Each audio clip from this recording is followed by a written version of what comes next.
ceci ou cela, aussi l'un et l'autre sont également bons. Le thème de mon exhortation de ce matin est semer constamment. Semer constamment. Les bien-aimés dans le Seigneur,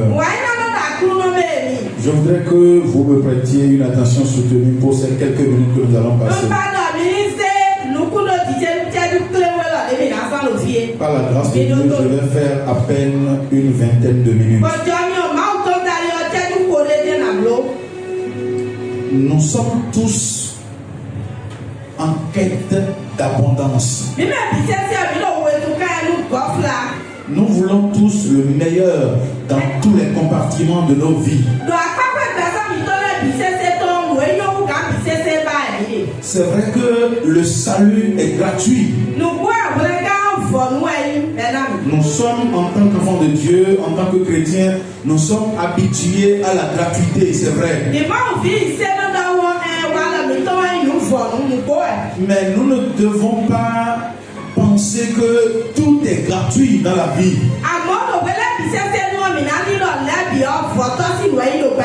Si le salut est gratuit, la bénédiction, elle ne vient pas ex nihilo. Ça ne vient pas de nulle part. Je crois que l'école du dimanche d'aujourd'hui nous a rappelé qu'aujourd'hui, il y a plusieurs prières de bénédiction qui tournent et qui cherchent quelque chose à quoi s'accrocher.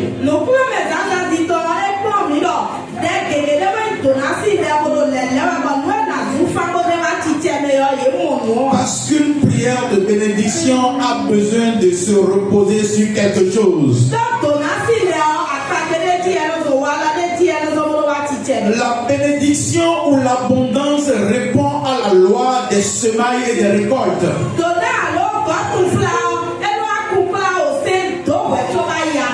Et donc, ce matin, afin d'accéder enfin à l'abondance à laquelle nous tous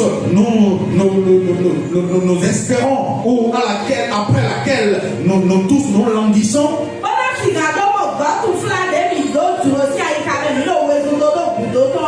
je voudrais attirer notre attention sur le fait que nous avons nécessairement besoin de semer.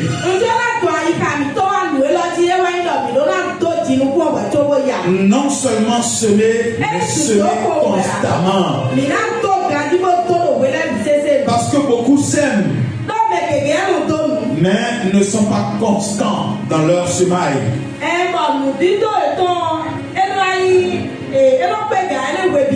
Et je voudrais nous développer 3 petits points dans cet enseignement ou dans cette exhortation. Le premier, Galates 6, versets 7 à 10. La Bible dit, ne vous y trompez pas. On ne se moque pas de Dieu. Ce qu'un homme aura semé, il le moissonnera aussi. Je m'arrête là d'abord. Les bien-aimés dans le Seigneur, parle de semences, surtout quand on le dit dans l'église. Tout le monde pense en même temps à l'argent ou au bien matériel. Mais laissez-moi vous rappeler que ce n'est pas seulement l'argent que l'on sème dans la vie. Tout ce que nous faisons dans la vie est semence. Tout ce que nous faisons, c'est une semence. Et nous allons en récolter les fruits demain. Et la première semence que j'estime importante et incontournable, inévitable qu'un enfant de Dieu ou qu'un soi-disant chrétien ou celui qui fréquente l'église doit faire, c'est celle de sa vie.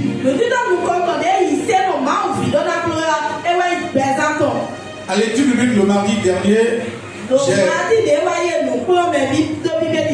j'ai présenté à ceux qui étaient venus les 4 différentes catégories de personnes qui viennent dans l'église.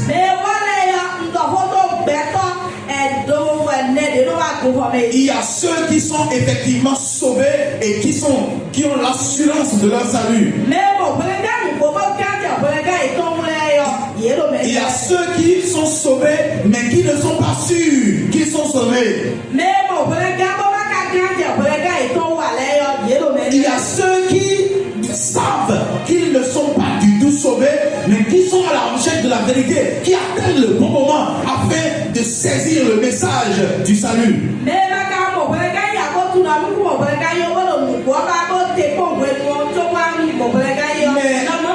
il y a une dernière catégorie que je trouve plus dangereuse. C'est la catégorie de ceux qui ne sont pas sauvés mais qui croient qu'ils sont sauvés. Juste parce qu'ils s'accrochent aux pratiques de l'église, parce qu'ils respectent les dogmes d'une église. Les bien-aimés dans le Seigneur, je suis en train de vous dire que vous avez besoin de semer votre vie. Vous avez besoin de livrer entièrement votre vie à Christ pour qu'il puisse la façonner comme il le faut, afin que votre salut soit effectif. Rien de ce que vous allez donner dans l'église n'aura d'importance si votre vie elle-même n'est pas donnée à Dieu. Tout à l'heure, nous allons commencer par collecter de l'argent. Telle personne a donné ceci, telle personne a donné cela. Mais dans la comptabilité céleste, est-ce que ta vie a été prise en compte? Est-ce que ta vie est déjà rentrée dans le patrimoine céleste, bien-aimé? C'est ça la chose la plus importante, bien-aimé. Alors, c'est le moment où jamais, c'est le moment le plus important pour moi ce matin de t'inviter à réellement donner ta vie à Jésus. Oui, nous sommes à un moment où je devrais m'accrocher à te demander de l'argent, à manifester de la bonne volonté pour apporter des ressources au développement, à la construction de la maison de Dieu. Mais je n'aurais pas fait œuvre utile si je ne te disais pas d'abord que tu dois donner ta vie à Jésus. Arrêtons de jouer avec notre propre vie. Arrêtons de jouer avec notre vie. Arrêtons de jouer avec Dieu. Si tu as réellement donné ta vie à Jésus ou pas, tu le sais. Et ce matin, je viens t'inviter à faire le pas. Parce que le temps est en train de finir. Le temps est en train de finir. Plus rien n'est comme avant. La venue du Christ est plus près que jamais. Prends la bonne décision. Prends la bonne décision. Et au-delà de l'argent que tu sèmes, au-delà du matériel que tu donnes, commence par semer la paix autour de toi. Commence par semer l'amour autour de toi. Commence par semer la joie autour de toi. Il y a beaucoup de personnes qui n'arrivent pas à comprendre pourquoi dans leur vie tout va de travers. Pourquoi dans leur vie ils ne reçoivent que le contraire de ce qu'ils espèrent. Il ne peut pas en être autrement. Parce que vous ne récoltez que ce que vous semez. Vous avez le choix. Vous avez le droit de choisir ce que vous allez semer. Mais vous ne pouvez pas choisir ce que vous allez récolter. Non. Vous choisir de semer ce que vous voulez. Les divisions entre frères. La guerre. L'opposition. Les animosités. Les querelles. Le mensonge. La médisance. Le vol. L'escroquerie. Et toutes les choses semblables. C'est votre droit. Mais après avoir semé tout ça, ne soyez pas surpris d'en récolter en abondance pour votre vie. On ne récolte que ce que l'on sème. C'est pourquoi nous devons faire attention chaque jour à ce que nous semons. Vous voyez, en cette période d'examen, certains élèves sont en train de rire, de sursauter de joie, mais d'autres sont en train de pleurer. Et d'autres vont encore pleurer. Parce que chacun sait ce qu'il a semé. Quand tu sèmes la paresse, tu récoltes l'échec. Oui. Les parents qui ont encouragé leurs enfants dans la paresse, aujourd'hui ils n'ont que leurs yeux pour pleurer. Semez de bonnes choses. Faites attention à chaque chose que vous semez au quotidien. Semez de bonnes choses dans la vie de vos enfants. De bonnes choses dans la vie de vos épouses. De bonnes choses dans la vie de vos parents. Je ne cesserai jamais de le dire. Nous qui sommes enfants d'un père et d'une mère, ne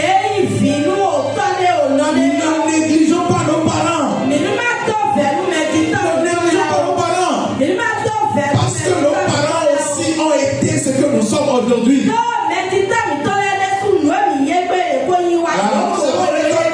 allons récolter auprès de nos enfants ce que nous serons dans la vie de nos parents aujourd'hui. Alors fais attention, fais attention. Toi qui manques de respect à tes parents, tu leur parles comme tu veux. Tu vis comme si tu n'avais personne. Fais attention. Fais attention. Parce que le moment des récoltes arrive. Et tu n'auras pas le choix. Tu vas récolter ce que tu as semé. Que le Seigneur nous aide à semer de bonnes choses pour récolter de bonnes choses. À semer de bonnes choses pour récolter de bonnes choses. Reçois la grâce de semer de bonnes choses au nom de Jésus. Tu es encore vivant aujourd'hui. Tu es encore jeune aujourd'hui. Tu as encore un peu de temps aujourd'hui. Tu peux encore changer. Tu peux encore changer les semences. Tout ce que tu as semé jusque-là. Et donc toi-même tu es conscient que c'est une mauvaise chose. Allez, va déraciner ça. Va déraciner ça. Et commence à semer le bien. Que le Seigneur nous bénisse. Deuxième chose, je voudrais que nous sachions que lorsque nous semons et que nous semons constamment, lorsque nous ne nous arrêtons pas de semer,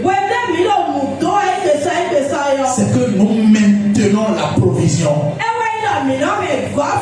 C'est-à-dire que nous faisons en sorte que la source ne tarisse pas.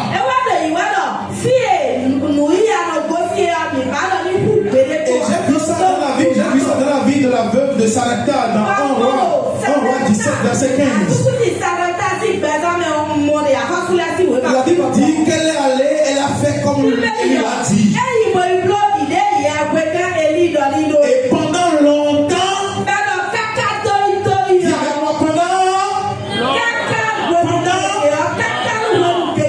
eut de quoi manger, elle et sa famille, aussi bien qu'Élie. Vous voyez, le premier gâteau que cette femme a fabriqué pour le prophète a ouvert la porte pour la provision. Mais comme elle ne s'est pas arrêtée de nourrir Élie,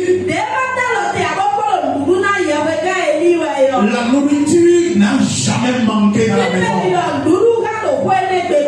Bien aimé, ça veut dire tu cours bien. Tu courais bien, vous couriez bien. Et du jour au lendemain, la provision a été arrêtée. Le robinet s'est coupé. Et vous ne comprenez pas pourquoi. Et vous vous dites, pourtant, j'ai fait tellement de choses de bien. Oui, tu as eu à faire du bien. Et des portes se sont ouvertes. Mais pour que ces portes restent toujours ouvertes, il faut que tu continues à faire le bien.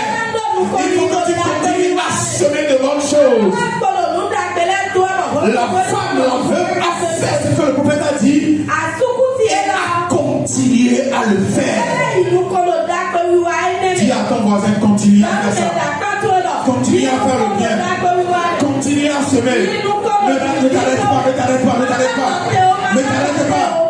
Aujourd'hui encore tu vas semer. Demain tu dois semer. Après-demain tu dois semer. Parce qu'il ne faut pas que la porte se ferme. La porte doit rester ouverte. Et elle reste ouverte pour toi au nom de Jésus. Oh, je dis qu'elle reste ouverte pour toi au nom de Jésus. Elle reste ouverte pour toi au nom de Jésus. Oui, tu as fait le bien une fois. Les hommes ne t'ont pas été reconnaissants. Mais Dieu, lui qui ne doit rien à personne, t'a été reconnaissant. Mais à cause de la déception des hommes,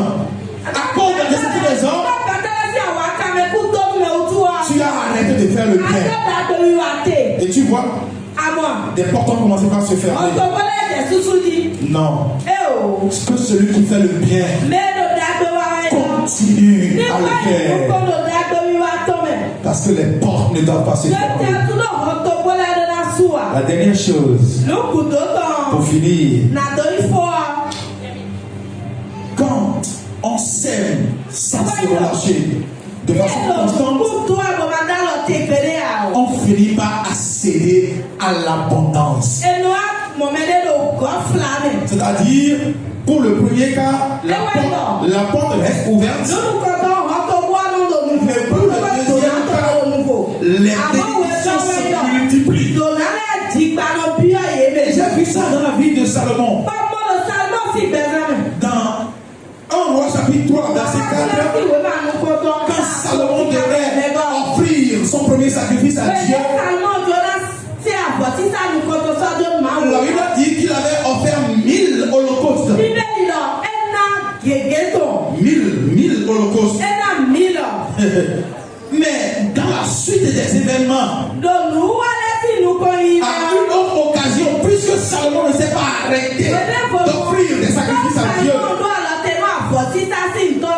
dans le chapitre 8 au verset 63, 1 Roi chapitre 8 verset 63, la Bible dit que Salomon immola 22 000 bœufs et 120 000 brebis. Ça veut dire que de 1000 holocaustes, Salomon est passé à 142 000. Ne te décourage pas. Aujourd'hui c'est 25 ans que tu es capable d'offrir. Aujourd'hui c'est 1000 francs que tu es capable d'offrir. Ne te décourage pas et n'aie pas honte. Parce que tu es bientôt comme Salomon. Oh, tu vas offrir 142 000. Tu vas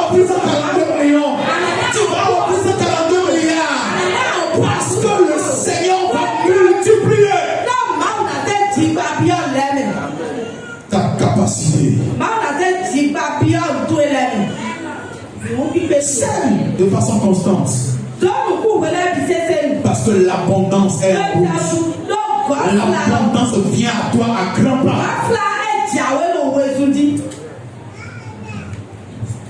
Sème. Dans la vie de tes enfants, sème. Il y a des gens qui négligent leur foyer, qui négligent leur famille et qui viennent jouer les généreux à l'église. Vous avez oublié ce que la Bible a dit. Si quelqu'un n'a pas soin des siens, et si il est dans sa famille, il est pire que les fidèles. Si tu es négligent vis-à-vis de tes parents, négligent vis-à-vis de ta famille, tu nourris à peine ton épouse et tes enfants. Mais quand tu viens à l'église, surtout à des moments pareils où on sollicite des fonds, c'est toi qui débourses des centaines de milliers de francs. Répands-toi. Répands-toi. Et quand tu auras fini de régler les problèmes de chez toi, viens semer dans la maison de Dieu. Viens semer dans la maison de Dieu. Parce que c'est là où il y a l'abondance. Viens semer dans la vie des hommes de Dieu. Parce qu'il y a de l'abondance dedans. Ce message nous concerne tous. Serons constamment. Fini le découragement. Fini la rétrogradation. Il faut aller de l'avant. Parce que l'abondance n'est pas derrière. Elle est devant. Elle est dans la constance, dans la place du bien. Que le Seigneur nous bénisse. Amen. Décide de semer ou de ne pas semer au moment de la récolte. Chacun fera le point. Soyons bénis. Amen.